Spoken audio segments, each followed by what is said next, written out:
Hi friends, நான் உங்கள் அபி. இன்றைக்கி இந்த வீடியோவில் நம்ம எல்லாத்தோட ஃபேவரட்டான இட்லி பொடி வாங்க எப்படி செய்கிறதுன்னு பார்த்தலாம். அதுக்காக வந்துட்டு இன்றைக்கி நம்ம கூப்பன் புழுங்கல் அரிசி வந்துட்டு 1 டம்ளர் எடுத்துருக்கோம். கூடவே வந்துட்டு இட்லி அரிசி 1 டம்ளர் எடுத்துக்கோங்க. ரெண்டையும் நல்லா சுத்தம் பண்ணி எடுத்துகிட்டு ஒரு பேனில் போட்டுட்டு நல்லா வறுத்து எடுத்துக்கலாங்க. இன்றைக்கி பார்த்துட்டோம் அப்படின்னா ரொம்ப நாளாக செய்யலாம் அப்படின்னு சொல்லிட்டு தான் இருந்தோம். இன்றைக்கி தான் செய்கிறதுக்கு டைம் கிடச்சிதுங்க. அதனால் அம்மா செஞ்சிட்ருக்காங்க. இந்த 2 அரிசியுமே வந்துட்டு நல்லா மீடியம் ஃப்ளேமில் வச்சுட்டு இந்த அளவுக்கு ஆகிற வரைக்கும் வறுத்து எடுத்துக்கோங்க. இது வறுபட்டதுமே நமக்கு ரொம்ப நல்லா ஸ்மெல் வரும். அடுத்ததாக நம்ம எடுத்து வச்சுருக்கிற கறிவேப்பிலை சேர்த்துக்கலாம். நான் இன்றைக்கி ஒரு கைப்பிடி அளவுக்கு கறிவேப்பிலை இதுக்குள்ளே சேர்த்துருக்கேன். நல்லா ஃப்ரெஷ்ஷான கறிவேப்பிலையாக சேர்த்துக்கலாம்.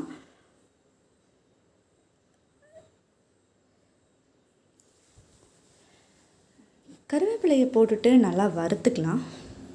இந்த ரெண்டும் சேர்ந்து நல்லா வறுபட்டதையுமே இதையும் ஒரு பிளேட்டுக்கு தனியாக மாற்றி வச்சிடலாம். நான் பிளேட் எடுத்து வச்சுருக்கேன்.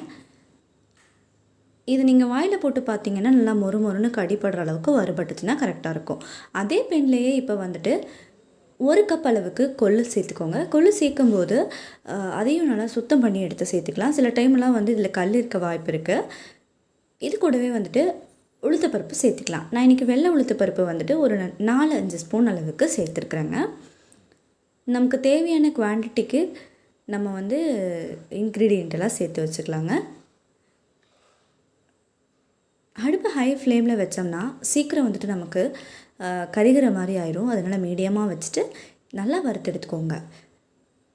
இதெல்லாம் வறுக்கிறதுக்குள்ளவே இந்த சைடு நமக்கு அரிசி நல்லா ஆறிடும்.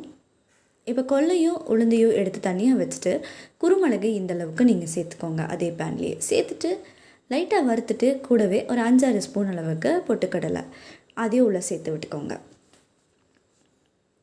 அடுத்ததாக சீரகம் ஆட் பண்ணிக்கலாம். நல்லா பெரிய ஸ்பூனில் 1 ஸ்பூன் அளவுக்கு சீரகம் சேர்த்துக்கலாம். இப்போ இதையும் ஒரு நிமிஷம் வறுத்துட்டு அப்படியே பிளேட்டில் மாற்றி வச்சுக்கலாம். நம்ம சேர்க்குறது எல்லாமே இன்க்ரீடியண்ட் எல்லாமே ஆறட்டும் வறுத்து வச்சது.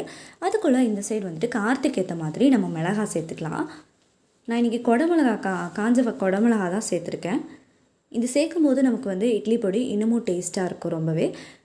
அதனால் இந்த மிளகா இருந்துச்சுன்னா எடுத்து சேர்த்துக்கலாம். இப்போ தேவையான அளவு கல்லுப்பு அதையும் லைட்டாக வறுத்துட்டு அதுக்கப்புறமா சேர்த்துக்கோங்க கல்லுப்பையும். இது எல்லாமே ஃபுல்லாக ஆறட்டும், அது வரைக்கும் விட்டுடலாம்.